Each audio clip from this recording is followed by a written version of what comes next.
welcome to Conversations with Dr. Stephen Greer. I'm Dr. Greer and founder of SiriusDisclosure.com and the Disclosure Project.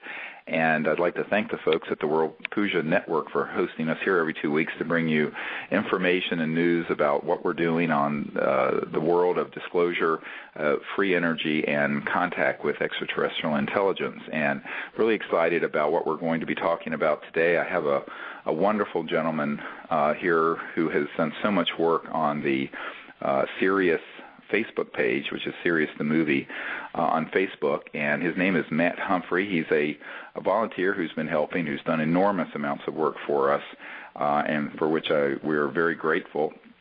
And his interest in all this is to help clean up the planet and to make the world a better place for us to live, and he sees disclosure as an important part of that. And He's has a background in marketing and consulting in holistic and botanical medicines and health foods and environmental products and music, and he's really a pure-hearted, wonderful person who stepped up to the plate when we needed the help. And I think we formed that Facebook page, and now it has something like 40 or 50,000 people following on it. So it's very good. So thank you very much, Matt Humphreys, and welcome to the show.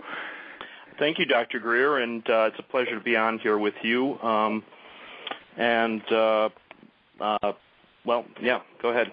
Yeah. So one of the things I wanted to do is bring people up to date with some news of what's happening. And as many of you know, we're just finally getting the DVD master completed, and it's at the manufacturing facility. So in the next week or two, it's going to be manufactured and then begin to be shipped out. So those of you who have patiently, and we thank you, been waiting for your DVD of the film Sirius, that is going to be coming out very soon to all of you.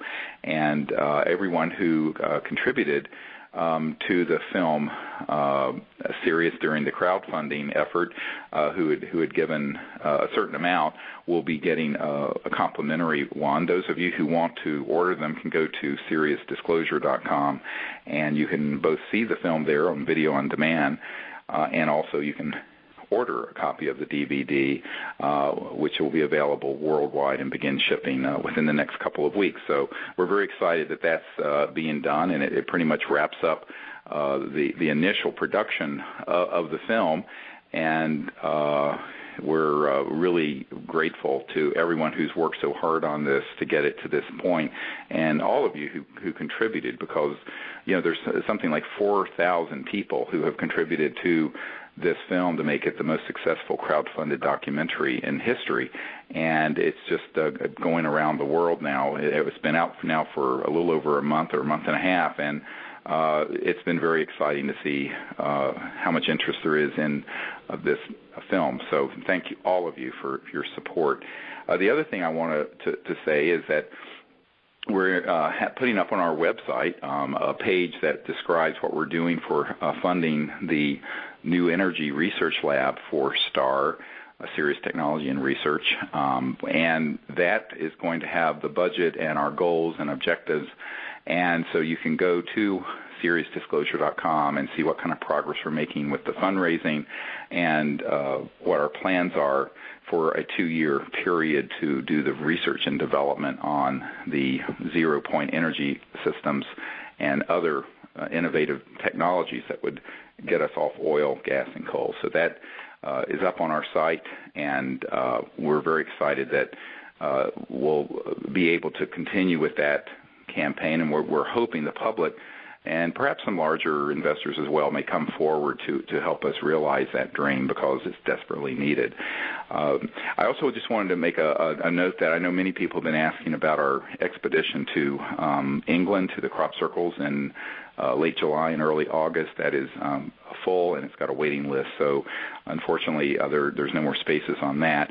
We will be having or planning to put together a expedition for the Close Encounters of the Fifth Kind initiative that'll be in the western United States this fall. And we're still looking the way it looks like we may have found a really fantastic retreat center that's surrounded by national forests that we can all stay at together and have a really great meditative retreat experience. We're still getting the details of that worked out, but as soon as we have them, we'll let all of you know. And if you want to sign up for our newsletter that comes out every week or so, you can go to SiriusDisclosure.com and just sign up, and it's free to do so. There's no membership charge or anything like that. So anyway, so I know what we're planning to do today. Matt has been working with the Facebook crowd and has a whole series of questions that are coming in frequently to that page. And what he's going to do is sort of represent those who have had the questions and present them to me so we can have a discussion about what all of you have been asking about. So, Matt, do you want to begin with that? Okay, yeah. Yesterday I put out there just a statement that Dr. Greer would like to talk about Sirius the Movie Facebook page, and just does anybody have any questions? And we got quite an overwhelming response, about 75 different questions. Oh, boy. We'll get through a few of them. Yeah, I think there's only time to deal with a couple of them. So, but one thing that seems to be on a lot of people's mind is what do you think we should do? How do you think we should deal with if the governments create a false flag operation or invasion, one that includes violence and fear? Well, you know what's interesting, when I'm asked that question, what I immediately go to, which shocks people, is that they've already done it. And I know there's a pregnant pause there, but for about 50 years, the classified programs dealing with UFOs and extraterrestrial intelligence has been feeding into the public an enormous amount of disinformation that's tailor-made to create fear and hatred of extraterrestrial civilizations. And this information has come out in a number of ways. The number one way is through the UFO subculture. The secondary way is through the Hollywood film industry and also through cable television series.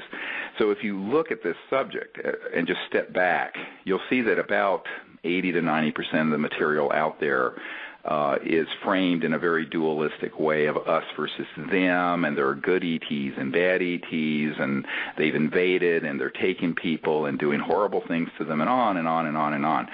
It turns out that that was a plan that was concocted back in the 50s, and there's a CIA document that's, I know we have a lot of material on our website, but it's from 1953, where the CIA talks about using the subject for, and I'm quoting from this document, psychological warfare value and purposes. Then you find that there's a Strategic Studies Institute document from the 90s that talks specifically about creating a global fear around the alien issue by using what's called stagecraft to stage certain abduction scenarios and other frightening scenarios using advanced aerospace anti-gravity vehicles and other modalities to hoax events. And this shocks most people. So people have had real contact, and then there's other stuff that's gone on. I remember a number of years ago I was interviewing an Army Ranger who I could get to come out on publicly for the Disclosure Project, who was on a squad that was part of one of these abduction squads going around abducting people, making it look like it was an ET encounter when it wasn't. Now, this is not to say that everyone who's had an encounter with an ET or UFO has been targeted by a covert military program, but a lot have. And it's gotten mixed in with the real cases. And so what you find is that it's sort of like if you had some golden nuggets in a mountain of fool's gold and someone just dumped on the real contact events that people have had a whole mountain of other cases that had been designed to deceive people. And that is the problem what you have in on the internet and on this subject. And it's been actually a very effective program, because I remember years ago when my children were little giving a talk at an elementary school, and I was talking about what we were doing and going out and making contact and all the great experiences we'd had. And one of the little children, I think this was maybe 6 or 7-year-old, said, "But aren't you afraid, Dr. Greer, that they're going to come and abduct you and torture you and do terrible things to you?" And this is a little child. So what you find is that this has found its way into the subculture so well. Now, why is that important? Because and you can look at the history of World War II, and for that matter, the Cold War and the war on terrorism to analyze this. You really can't get the public to support any kind of scenario, if it's false flag or what have you, without having first demonized an enemy. So certainly that's what Adolf Hitler did in sort of demonizing the Jewish population and gay people and the Roma, so-called Roma, the Gypsies, and others. And this has been done all through the Cold War and propaganda efforts. And it was done, of course, in other scenarios. The Gulf of Tonkin incident is a famous case, of course, where they hoaxed and staged an attack on our own Navy vessels to expand the Vietnam War. Because there was growing consensus that we should just not go into that misadventure, and the military-industrial complex and the warmongers and profiteers wanted us to expand that operation. So this kind of manipulation goes on all the time. I know some people say that's a rather cynical view. It isn't a cynical view. It's a historic and accurate view. And for that reason, what I've always said to folks is knowledge is the greatest purifier. Wonderful quote from the Vedas. And if you know that something is being staged and there is stagecraft and that there are advanced anti-gravity devices made by Lockheed Martin and Northrop Grumman and other companies that can hoax an event, knowing that is halfway to not being tricked by it. So again, knowledge is very important, because in the vacuum of that, and this is what you find in the UFO subculture, a lot of people don't realize that what our capabilities are. So they think anything that goes bump in the night that's unusual has to be extraterrestrial, because they haven't studied what the capabilities are within the really high-end contracting world in the aerospace industry and the intelligence community, and importantly, counterintelligence and this sort of creating, sowing the seeds for a false flag operation. And of course, this was one of the things that Wernher von Braun on his deathbed was very concerned about, is that he knew personally about plans to eventually, after, he said, the Cold War and after global terrorism. And by the way, our testimony from Carol Rosin on that came before 9/11. Was acquired before 9/11. But then after that, they would play this card of a threat from outer space, like Ronald Reagan said at the UN, where wouldn't it be easier to unite the world if we had a common alien threat to unite against? And I always thought, when I heard that, I said, how sad that people think the only way we can unite each other is to create a bigger enemy in space. This is not going forward. This is taking 10 steps backward, because we're trading international conflict and ethnic conflict for interplanetary conflict, which is not only insane, and not survivable, but a complete hoax. And so, but knowing about it and exposing that hoax is really, really important. Now, that I was told back years ago by a man who wrote something called The Controllers, a Martin Cannon, who had discovered a lot of these false flag operations that had been going on for decades in the UFO subculture. And he told me personally, he says, if you begin to expose this part of the agenda, they will do everything to marginalize you and defame you and attack you. And the counterintelligence community will stand up everything they can, because this is part of their long-term plan.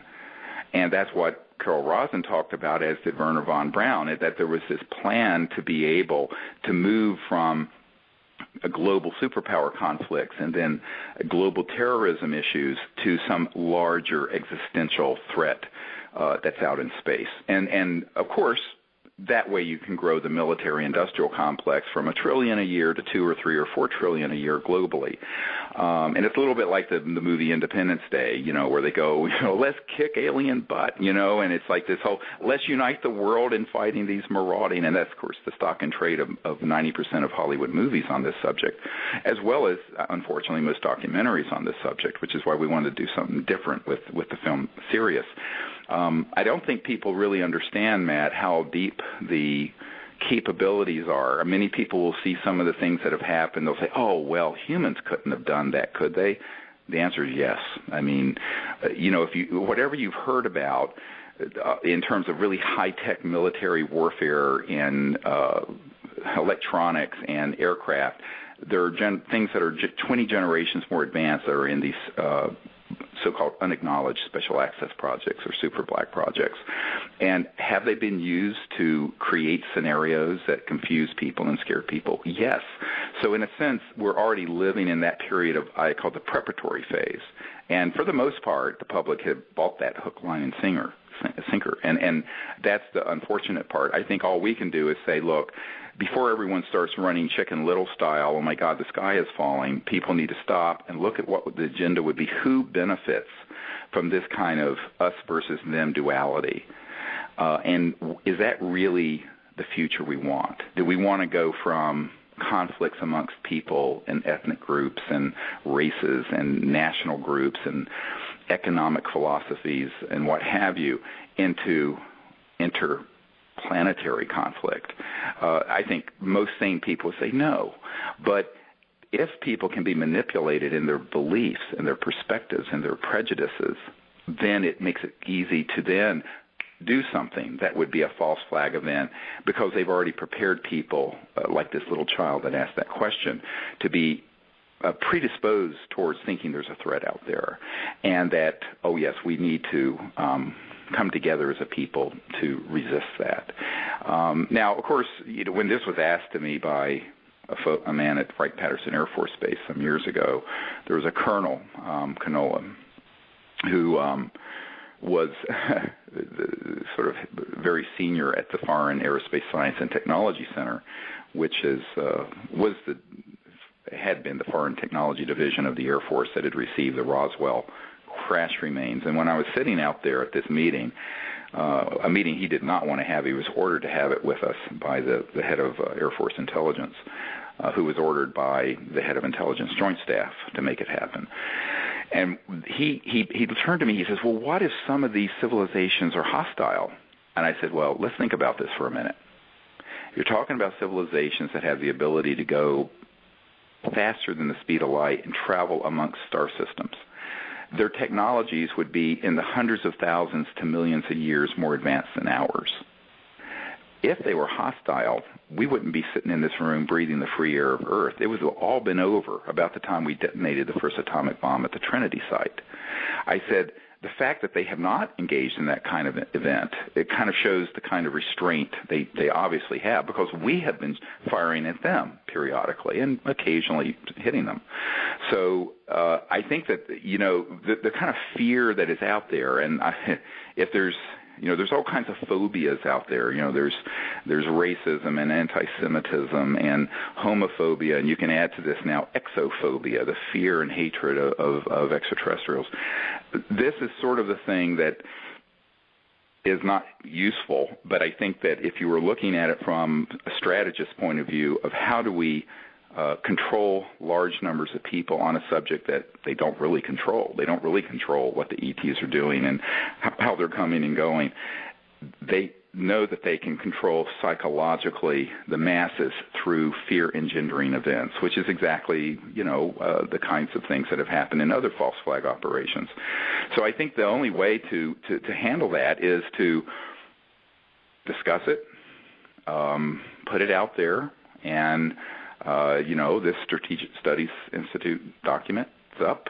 We have it. This is something that other people, before I got involved in this subject, Matt, there were folks who had done very extensive research into the hoaxing and staging of frightening pseudo-encounter events.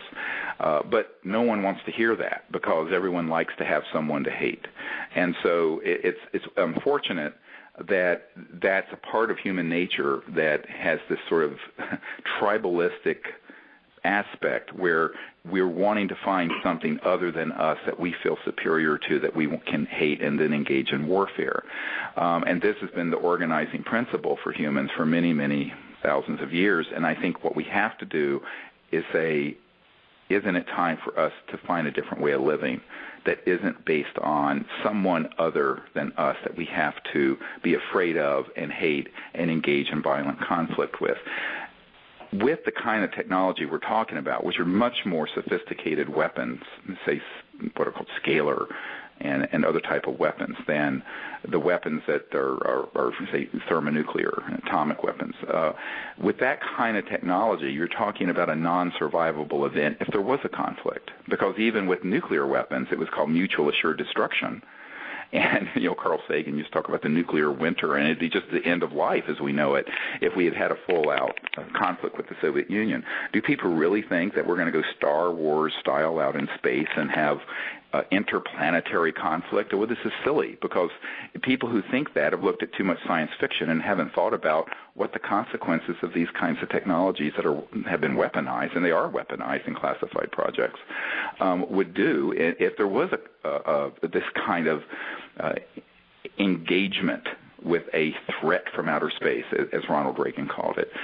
Mm-hmm. So this is a really deep issue. I mean, at some point one could do an entire book on this. A few people beat me to the punch on the other side of the discussion, and I know a couple years ago there were some Lockheed Martin scientists who talked about how we shouldn't try to make any contact with extraterrestrials because it's likely that they will want to engage in a hostile conflict, but we need to be preparing now for that conflict. And, of course, these were people who were tied into the aerospace industry, which would receive the contracts for the multi-trillion-dollar build-up. The reality is that the opposite is really closer to the truth, that at least it's my understanding that most of what we would consider to be more real contacts have been very benevolent, and they've been benevolent. Yes, they've been benevolent. They've been scientific, or they've been wanting to have us understand them and have them understand us better. And I always say, part of this is an anthropocentric projection, and what I mean by that is people project onto something that really says more about themselves than what they're discussing. And I think that, one of the great sayings in the Vedas, it's more on the World Puja Network, I like referencing the Bhagavad Gita and the Vedas a lot, is that the world is as you are. And if you are about fear and insecurity and hatred, you're going to project that out there onto others.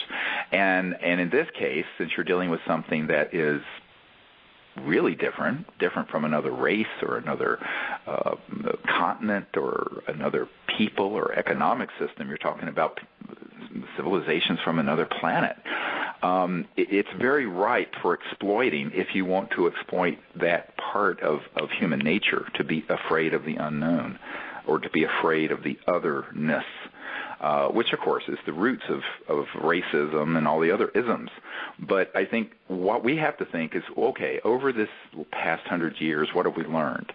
Have we learned the lessons of the Jim Crow era and the Cold War and the Holocaust and these other horrific things that humans have done to each other? And for all the fear-mongering that goes on the ET issue, I always point out, look, let's not get carried away here with that. We can show that 200 million people have been killed on planet Earth through warfare at our own hands in the last century alone, never mind through recorded history. So we've become a sort of an existential threat to ourselves, and this is an existential threat to ourselves, but then the question becomes very quickly, are we being viewed as not only a threat to ourselves, but a threat to others?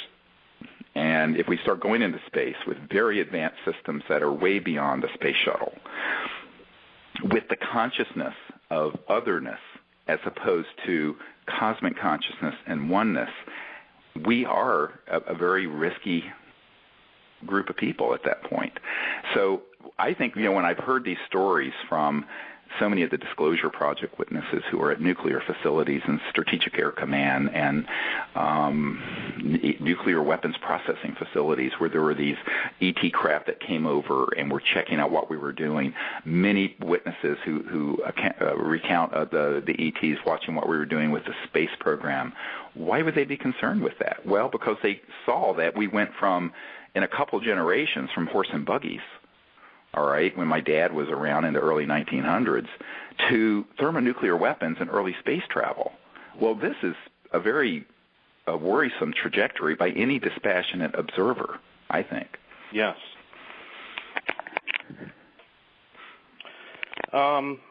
So should we move on to another question, or? Sure. Oh, absolutely. Okay. Yeah, but those are my thoughts on that. Okay. A lot of users, a lot of people that are on the Facebook page would like to know if you have any plans to make another documentary or a video that might be focusing specifically on the CE5s. Yes, in fact, as those of you who want to go and see the film Sirius, you can see it online now, and you get the DVD. And we hope to have more theaters showing it soon.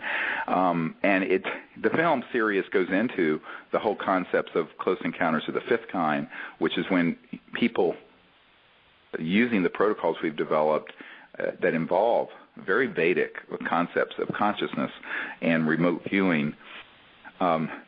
Make contact and invite contact with these interstellar civilizations without prejudice. In other words, we're not saying this race can come and that. We're not engaging in interstellar racism when we do this. It's a very ambassador, conscious and non-dualistic framework, that's the hardest part for people to get through, first of all. But once people get to that point and they realize that these protocols really do work, and on our website you can go to SiriusDisclosure.com, and there are Android and iPhone apps where the entire meditation procedure, remote view program, the tones that we project out into space are all in this app. It's a very large app. It's like, 50 megabytes or something. But that you can get and begin to practice this. And there are now thousands and thousands of people around the world doing it. And one of the things that I would like to be able to do at some point would be at least maybe a 45-minute to hour documentary only on that, and it is something that we want to do, in my spare time. But because I think people need a more intensive training that would be involved in a really just exclusive treatment on that subject, and it is something we do plan to do, although it may not be until later this year or next year, just because of the time schedule and my schedule. The rate limiting thing on all this is time, and of course resources. But it's more a time issue, but that is something we are planning. It is actually on the drawing board, and we're outlining it. And I want to point out that there's an enormous amount of photographic and audio evidence and experiences that we've had over the years, some of which are outlined in the book, Extraterrestrial Contact, Countdown to Transformation, that you can get on our website, that comes with a DVD that also shows a lot of the really amazing and cool things that have happened. But I'd like to, it would be wonderful to put that into a instructional documentary just on that, and that is something we are planning to do. My own view of it is that if we have time to do it in the next year or so, is to do an entire course that would involve, when we go out for a week, such as we are in England, where the sessions would be recorded and edited into certain specific modalities. So it probably would be more like a 10 or 20 part series that would go very in-depth into meditation, remote viewing, the contact protocols, the kinds of phenomenon that we experience that range from craft appearing to electronic tones emerging out of transdimensional space-time to fully materialized objects that are near us, or transdimensional beings that are ETs that are floating outside the circle that you can see as sort of an energy field that when you've digitally photographed them show up like the photograph that's on the website, on the CSETI site. So these are all things that would be great to have in a not only just a documentary, but then an entire course that would be on videotape that we could make available. And that is something I do want to do in the next year or so, because I think so many people would enjoy that. A lot of people can't get free to go on these week-long expeditions all over the world, but that's something that we've never done. Now we have someone on our team who's a videographer and a budding filmmaker who, by the way, just did this amazing, I guess it's about 14-minute video on the Atacama humanoid that you can, if you go to SiriusDisclosure.com, there's a link to it, and it's free for anyone to see. It goes to a Sirius Disclosure YouTube channel that has this really great summary that he put together from all the evidence we have so far on this little tiny 6-inch. Yes, I think he did a great job on that little film, and it also helps to answer some of the unanswered questions that are out there about the Atacama humanoid. Yeah, have you seen it, Matt? Did you get the chance? Yeah. Yeah, it's great. Yeah, I think he did a great job, and I think Zan Gillies did a wonderful job, and so we're hoping that we can do something on the CE5 initiative. We're planning in the next few weeks to do something just on what we want to do with the Energy Research Lab. That would also go up like that. That would go through a lot of what our plans are, what the issues are, what the strategy is. Yep, a lot of people have questions about that as well. Oh, do they? Okay, well, that's great. Just, where are the funds going and how, what type of progress is, being made towards the Energy Lab, et cetera, et cetera? Well, I mean, of course, we're in the very early stages of any fundraising, but there's a couple of $100,000 that's been raised, which is good. The budget that is up on the website as of when folks are hearing this recording is a $6.3 million 2-year budget. Now, one of the things I want to explain there, a lot of people have asked, well, why don't you start something before you reach that goal? And I said, well, we've already done that. And people are a little confused by that. For the last, 14 years, we spent a few $100,000 going all over the world investigating claims of people who had these sort of devices. Most of them turned out not to be what they were advertising, frankly. Then we were providing some grants to people who had ideas, who seemed to have good concepts, but they were never able to do it by themselves in their spare time in their basements and workshops, even if it was a substantial grant that we provided.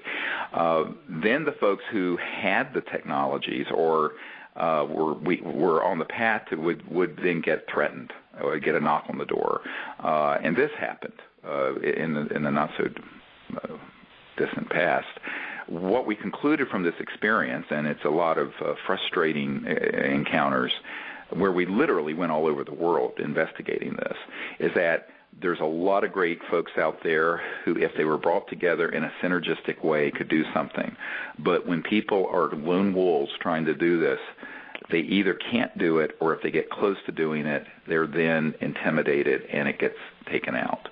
And so that model, which we knew at the time was unlikely to succeed, but that's all the funding we had, we tried.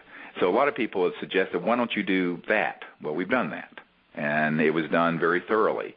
And so my conclusion from doing this for about 14 years is that it needs to be, one of two things has to happen. Either someone has something that they're willing to come forward with that is not a black box.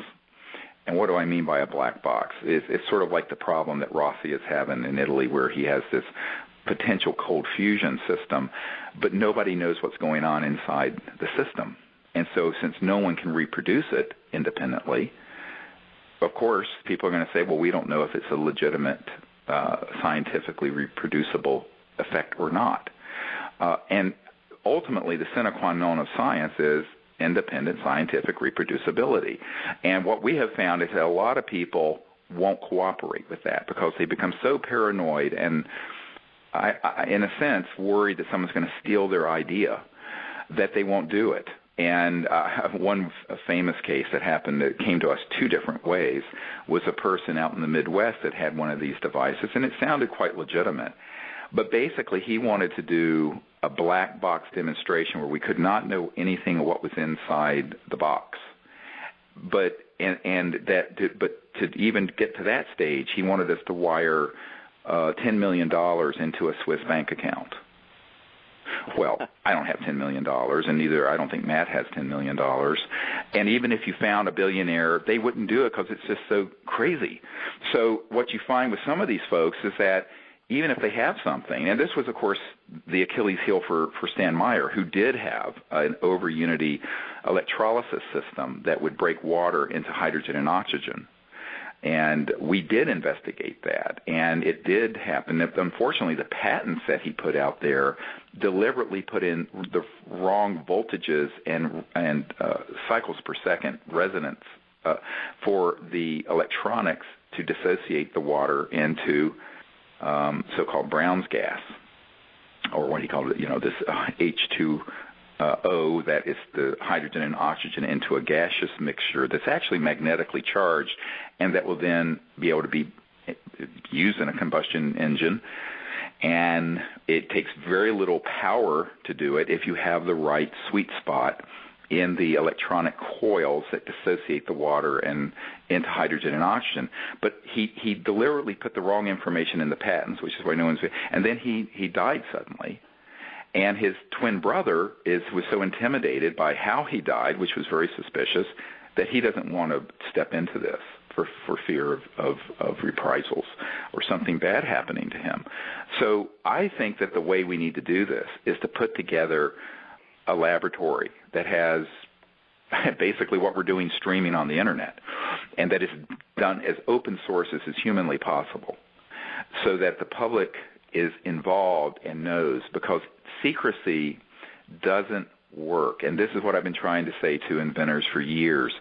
The sort of the inventor syndrome, where they want to become very secretive, doesn't work. So what we're proposing to do is to raise what in research and development world is a very small amount of funding, $6.3 million, to have a lab that's staffed with around 18 people initially, of engineers, physicists, machinists, electrical engineering, mechanical engineering, materials specialists who know what specialized materials, and then customized high voltage, very high voltage analyzers, so that you can create signals that are into tens of thousands to millions of volts, but at very low current, where you begin to hit a resonant frequency, whether it's in water or crystalline material or nanocrystalline material or coils, that result in this zero-point energy access vector that gets created in space-time. And we understand the principles. We have a lot of information on how to do it. It is a serious physics and engineering process to do that. And I tweeted the other day, kind of tongue-in-cheek, that if we had 10% of what the IRS spends on its frivolous parties, we could do this. And so our goal is to do it that way, because the other ways that people have suggested doing it, we've actually already done. Well, and then the transparency aspect of it provides a certain safety net as well. Well, that's actually why we did disclosure the way we did. I mean, we were collecting information, witnesses, materials for a number of years, and it all came out at that National Press Club event 12 years ago. And you squeeze the toothpaste out of the tube in such a way that it can't be put back in. Moreover, you have millions of people watching it. And at that time, that was the most watched event in the history of the Internet at the time. Not just at the National Press Club, but in the world. Wow. And so, yes, and that is a statistical true statement. So if we do this with the energy research project, we need to do that the same way. And when there is something where we do hit that sweet spot, and there is I don't care if it's 100 watts of, quote, free energy that is reproducible and provable, that goes viral. And it gets reproduced at multiple places. We've already lined up in universities who are people willing to do it, and the public knows it. But it needs to be done in a way that can be it can't be a black box, because even though I know 99.999% of inventors who work on things, I put all my life's work into this and I want to get something for it. But the truth is, with 7 billion people on the planet, any group that would be the first out of the gate with something like this, there are so many opportunities for energy generation that would create the funding needs that any inventor would ever need. So this sort of secretive, keep it, the mindset of Silicon Valley with the next iPhone or the next video app or the next whatever, where everything is so secretive, and you have a bond and you sign your life away because you're working on some tchotchke that's really just a piece of junk made in a Chinese slave factory. I mean, when you're talking about the Apple products, there's all this nonsense that goes into that, and that mindset will work for an app or a software program. It will not work for a technology that the national security, the super national security state that's actually transnational, not just in U.S., but Russian scientists who've tried to do this, British scientists have all run into this buzzsaw where horrific things have happened. It can't be done in that secretive way, and so the secrecy is your enemy, whereas doing it in a very open way is your friend and is your protector, and the public will be your guardians, is how I look at it. I mean, in the sense that the covert programs do not want to step into, I mean, they have their own buzzsaws up, but they don't want to step into the buzzsaw of millions of people seeing overtly some goons going in with a national security order, seizing something that would get us off fossil fuels and keep the world from going belly up environmentally, et cetera. So I think at a certain point you have to understand that the strategy and is what's key. And you have to then back up your plans and your funding and how you're going to do it based on the strategy, which has been built on the study of the last 100 years of these types of devices, all the way back to Tesla and before, and how they were suppressed, how they were bought up and black-shelved. And this becomes another problem. A lot of people say, oh, aren't there wealthy people who will just fund this? I say, yeah, well, you would think that's the case. And in reality, there aren't, because when they begin to drill into it, they're afraid if they're the primary funder, something bad will happen to them or their family. Well, how do I know this? Because I've met with many of them. And I think, so the public has to say, well, if we want to do it, let's do it. Now, we have 80-some thousand people on our mailing list. If everyone on that list every month basically clicked the donate button and gave $10, which is the price of a deli sandwich, in a few months we'd have that budget. It is true. And what I have said to people, if the public doesn't want to support it, I don't want to hear people complain about it's not out there, because you're not going to do a serious physics research and development program like this for nothing. And if you do it in an undercapitalized way, where someone's trying to do this in their spare time out on their farm, you're setting yourself up for what we've already gone through in the last 10 years, and that is some very fruitless and dangerous experiences. So having learned from that, what I've concluded is that this is how it needs to be done. Now, let's say if we don't reach that point, then I think what we have to do is continue to provide the educational the information and the educational materials and programs so that more and more and more people in the world get educated on the subject, so we do reach that target. So that's what we would do if we don't, if the funds don't reach the point, because you really can't ask someone who's in a professional career track to leave their job when you only have 2 months of funding in the bank or a month of funding in the bank. No one's going to do that. So the reality is, if you're going to do this, let's be serious about it, make pun intended, and do it in a way that is professional and that also strategically is safe and secure, and that has learned from the mistakes of folks like Tesla and Dirac and T. Henry Moray and Stanmeyer, and the experience of our own team with the Orion project over the last decade. If you don't learn from these experiences, you're going to repeat them. And so that's what we're trying to bring to this strategically. And so that's what it would be positioned to do. Now, I don't know if the public or some people who have higher net worths who could contribute more funds to this effort will step up to the plate and do it. All we can do is articulate our plan and put it out there and see if there's support for it. And if there is, we can go forward. If not, we'll continue to work this every way we can. And so that's what we're trying to do. And I would say to people who are asking about it, it's really more up to everyone listening, because everyone with social media and Facebook and Twitter can network this information to everyone they know. And if a lot of people provided a little bit of support, we'd be there. Well, yeah, and then once again, the whole issue of not having the money come from one source, which could, be squelched, or could be, a vehicle for squelching the whole program if it was, all the eggs in one basket. But we really appreciate all the support that any viewer of the movie or anybody out there wants to contribute. It's easy to do that. Just go to SiriusDisclosure.com. We have a donation page there.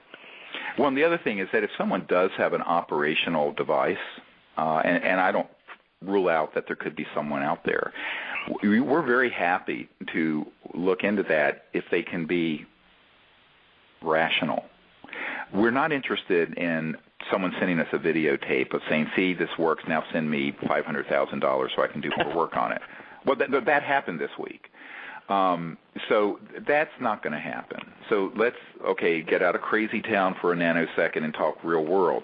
What we need to have is the ability to, if someone has something, that they would cooperate with transparent testing by independent people and independent reproduction of the system to show that it is reproducible and there's not some trick going on.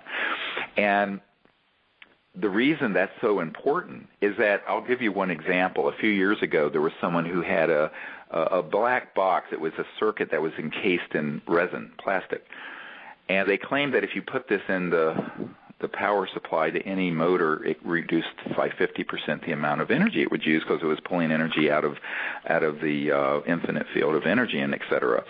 So we said, oh, that's really cool. And in fact, the Southwest Research Institute had done a test on it and said, yeah, it is. So we took this, did an MRI, because we couldn't take it apart. And we found out that it had a circuit that was changing the power phase angle and tricking the meters. It was using the same amount of power, but the meter was being alternated by a feedback loop that changed what's called the power phase angle. And electrical engineers will know what I'm talking about. And it was a total scam. So, now it took us months, and Dr. Eugene Malov and some of the most brilliant people, and God rest his soul, he was murdered a few years ago, got to the bottom of it. But so we have to have something where we don't have to spend 6 months and $100,000 to see what's going on, because there could be some little trick in there. Right? Right. I don't know. If that's too much to ask for, I would tell people, please don't contact us. Because we've been down that path for 10 or 12 years. We've spent untold hours, traveled all over the world, hundreds of thousands of dollars to go through one experience like that after another. So, in a sense, I'm just going to be really, let's be honest. If someone has something legitimate, it needs to be able to be transparently tested. If not by us, who? DARPA? The Department of Energy? It ain't going to happen. So we will do that. But there are certain criteria that have to be met. And they're reasonable criteria. Because if we can't transparently see what's going on in there instead of a black box, we're not interested in even hearing about it at this stage, because we've been down that path a dozen times. Secondly, it has to be reproducible. So if you can't have an independent person, if they want to do a non-disclosure agreement, they can reproduce it. And if it's not a reproducible science, it's not a real science. This is the sine qua non of science. So I think that those are reasonable expectations. And let's get to the punchline. If you're really wanting this to get out to the public, to 7 billion people who desperately need it, it's eventually going to have to go to massive manufacturing where a lot of people are going to know what's in there. And the first 1,000 people who buy it are going to be people who are going to take it apart, reverse engineer it, and come out with a better mousetrap. So this whole secretive paranoia stuff is, dare I say, nonsense. And we really don't have time to waste on nonsense at this point. The world is in an emergency. We're in a geopolitical and environmental emergency and an existential threat to the survival of our species and to our planet going forward. So we need to be mature and thoughtful about this, and that's all we're asking anyone who would approach us with an existing device, that they cooperate in that way. And if they don't want to, and they have a different philosophy about patenting and secrecy, that's fine. But they should go to someone else and not to us. And so hopefully all of these efforts can help move us in the direction opposite from our addiction to oil. Right. I mean, that's the goal. The goal is, well, there's several goals. We have to, first of all, understand and map out in our minds where do we want to be in a year, 5 years, 10 years, 100 years, 1,000 years? As the Chinese saying goes, unless we change directions, we're likely to end up where we're going. And we're headed towards a really terminal, dreadful event if we stay on the path we're on. So we need a pretty dramatic course correction, and it's getting pretty late in the game, in my opinion, to do it. It should have happened 100 years ago when Tesla and others started coming out with this information. We certainly should have world peace, and on top of that, universal peace. We need to bring out these technologies that are used for peaceful and not weaponized purposes, and we need to come together as a people and decide to do that. And the consciousness of, what I call the people of hate, who are always trying to figure out someone new to hate, that we also have to leave behind.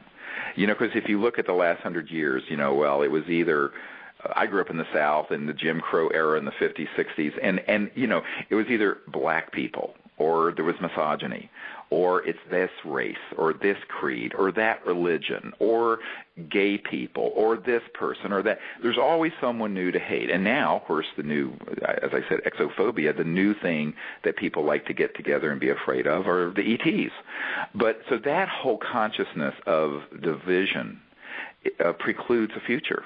Because with these kinds of technologies, we can't go forward with the mindset of conflict and division.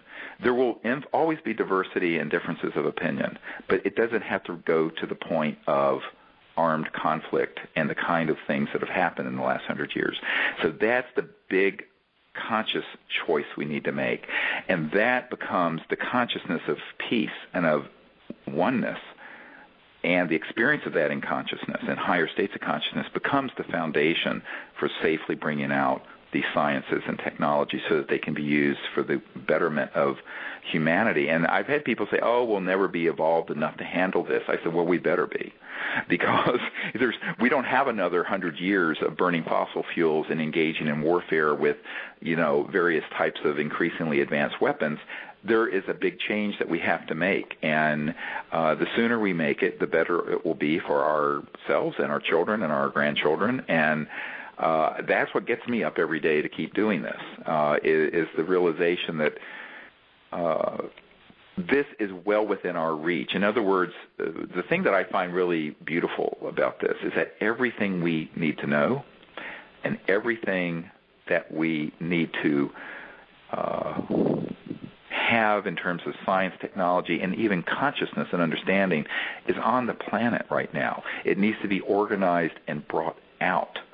And that requires, it is a heavy lift because there are a lot of special interests, shall we say, who want to move things in the other direction of centralized global control, continuation of the petrodollar control system and macroeconomic slavery. The people who want to keep people divided with a new enemy to fight want to present the us versus them scenario for ETs and humans.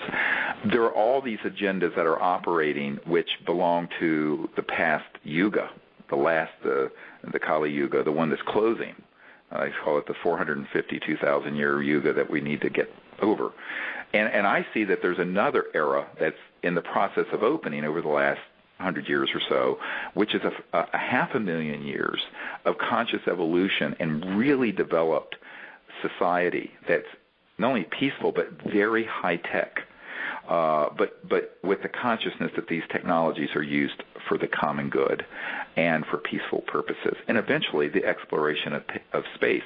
And what I've always said is that with people, when they go out on these CE5 contact expeditions, if they go out there under the stars with a pure heart and an innocent frame of mind, without prejudice and fear and negativity of this or that or the other ET group, they find that the universe opens up in mysterious and amazing ways very quickly, sometimes enigmatically, sometimes not in ways that you would expect, but these civilizations are waiting and watching and ready to welcome us, but there are certain criteria that need to be met. We can't go out there into this future with the consciousness of the nastiness and conflict and division that has dominated the last 100 years. And so it's an evolutionary process.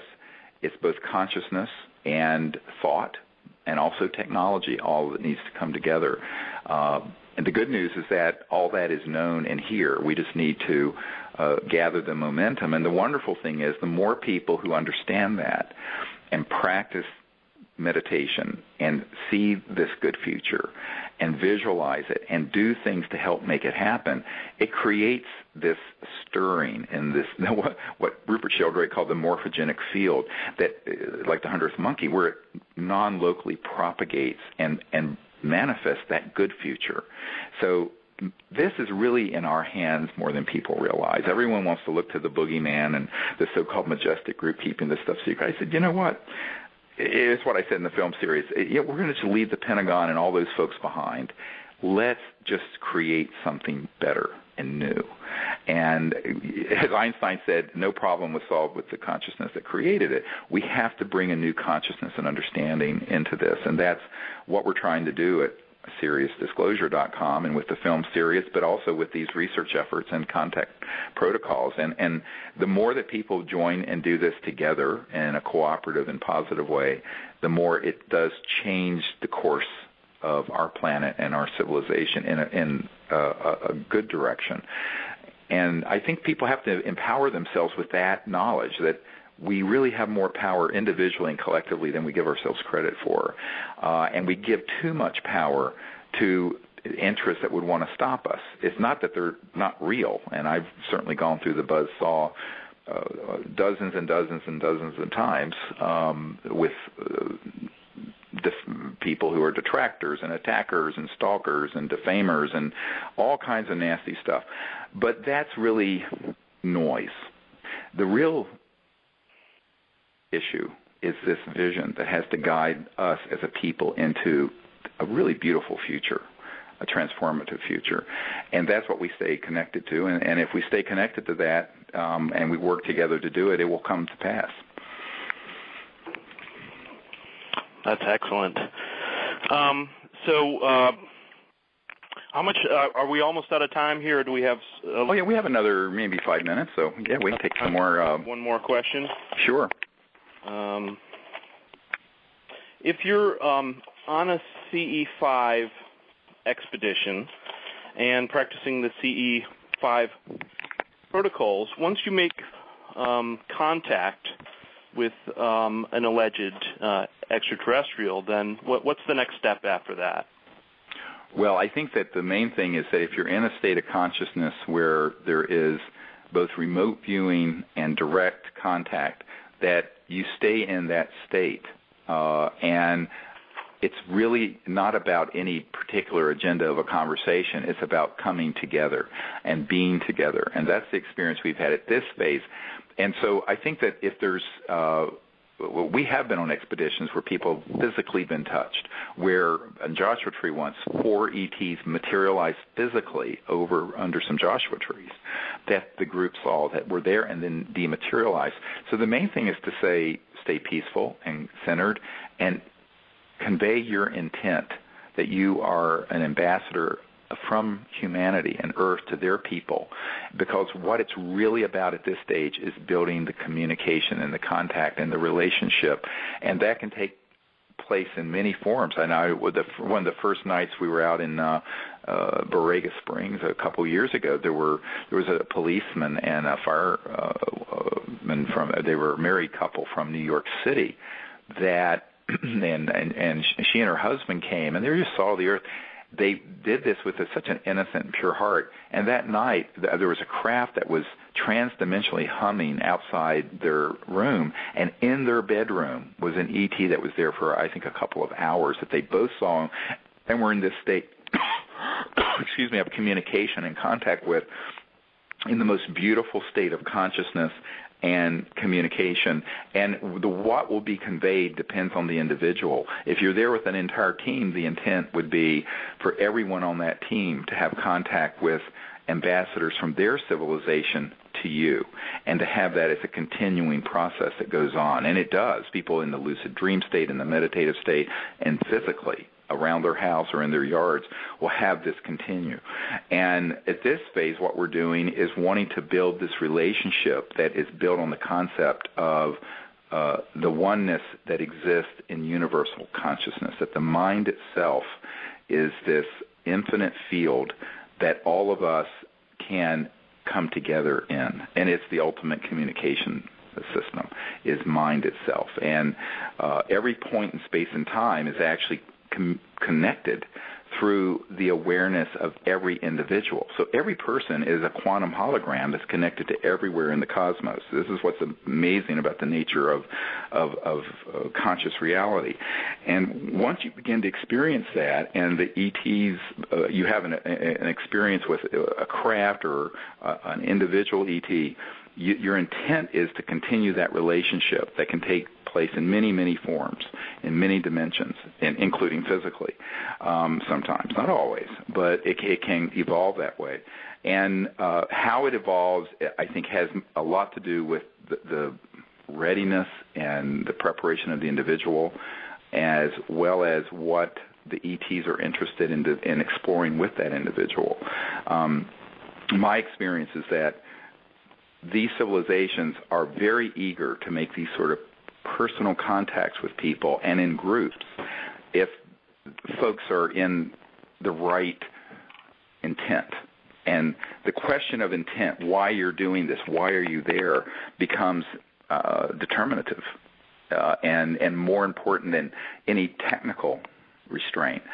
And so I always say to folks, if you're there for the right reasons, to make contact and be in a peaceful state. And when I've had these experiences, I actually put my hands out with my palms facing outward, with my arms hanging beside my side, and make sort of a triangular vector with my two hands and my third eye, connecting with them and inviting them in a state of universal peace and the oneness that we share as conscious beings, because the mind and consciousness that's within us and the sentient conscious faculty that's within these ETs is the same single mind. And that knowledge and experience becomes then the gateway to very easy communication and continuing and ongoing contact that can take place in many, many ways, whether it be physical 3D, lucid dream, astral, meditative thought, electronic, all the ways that we outline in the book, Contact, Countdown to Transformation. So I think that's really what you want to do. It's more of a process within yourself and preparation, and then seeing where it goes with any given ET and species. And frequently, when we've done this, there will be many different species together from different civilizations. And I think that people underestimate themselves and how easy it is actually to do this. And the people who begin to practice this on any regular basis with a small group or even by themselves begin to have amazingly beautiful experiences. And they happen as you're ready for them to unfold.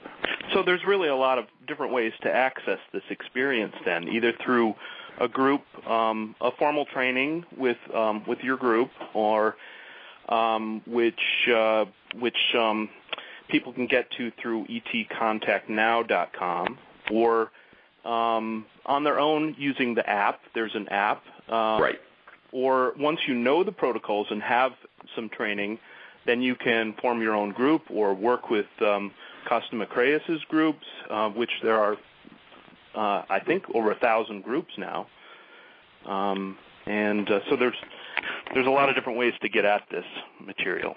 Right, and I think that ultimately, even if it's yourself and a few people where you live doing this on some regular basis, it develops the skill of meditation, remote viewing, and contact. And we have found that the ETs always manifest in some way. Now, it may not be the mothership landing where you go on board and have bagels and lox. I mean, people have a very, almost childish concept of the way interstellar civilizations would interact. They can do that. And that has happened, but that's the least likely way. The more likely way are the whole array of experiences that we've outlined. And I think it isn't, see, the what happens is less important than what state you're in that facilitates it happening. And that state is the meditative, deep state of oneness in consciousness, cosmic awareness. And civilizations that travel amongst the stars, that go from one point to another, in order to do that, they are dropping out of 3D 4D space-time, and they're going into other dimensions that are increasingly thought substance, astral. And their technologies are operating at that level, and then they reemerge into this dimension. But they may reemerge only partially, and it may be a sphere. It may be something that looks like a hologram. It may be an energy field. It may be a tone that's like a crystalline signal that's around you that conveys knowledge and information in a very abstract way. There are so many ways that these civilizations do this. So I think we try to project the way that we would, drive up in our car to someone and go and say hi and shake hands.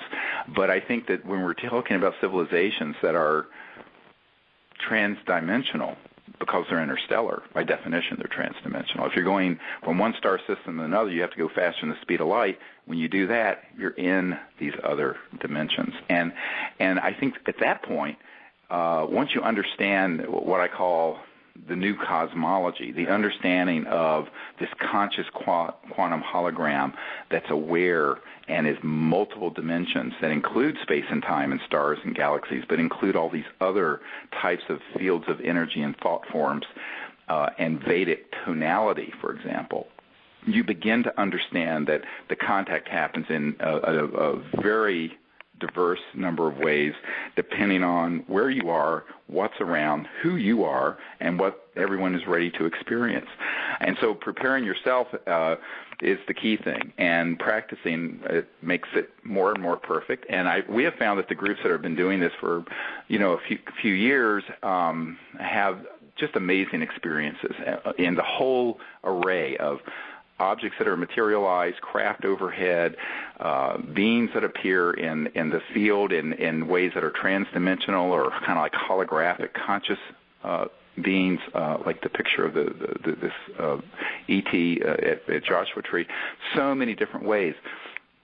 And I think that this, getting back to where we started on this particular show, this is one of the reasons why I do want to do a documentary and sort of a tutorial on this, so that people get a sense of what kinds of things might you experience and have we experienced, and how do they appear? Because it's not just one simple answer, and it has much more to do with the state of consciousness the person and the team is in than anything the ETs are about, because they can appear in a multiplicity of ways, all of which are fascinating and beautiful, but if you don't know what you're looking at and you're not ready for it, you're going to miss it altogether. So that's part of the educational process. And it's an experience that's not limited to a few people. Everybody can develop a facility for it. I think if you're a conscious human being, you can do this. I mean, I've always said that the birthright of every human is that they are conscious and they are able to create, have this experience and understand it. It's about learning and practicing the skill set of meditation and remote viewing and the other protocols, and it really isn't that difficult. But, you do have to practice. It's like, if you want to bench press 400 pounds, you don't go in there and do that the first day. So, it's a skill, and it's something you develop, and everyone can develop it. And I found that there's no one... if you approach this with the idea that you can do it, with a pure heart and intent, you can do it, and it will happen. If you think to yourself you can't do it, well, you won't do it. But that's like everything in life. So you have to have a certain amount of confidence and faith in yourself and in the reality that these civilizations are there, and they're really waiting for people to awaken and do this together. Because certainly they're not waiting on the State Department or the United Nations to do it. They're looking to us. They're looking to the people.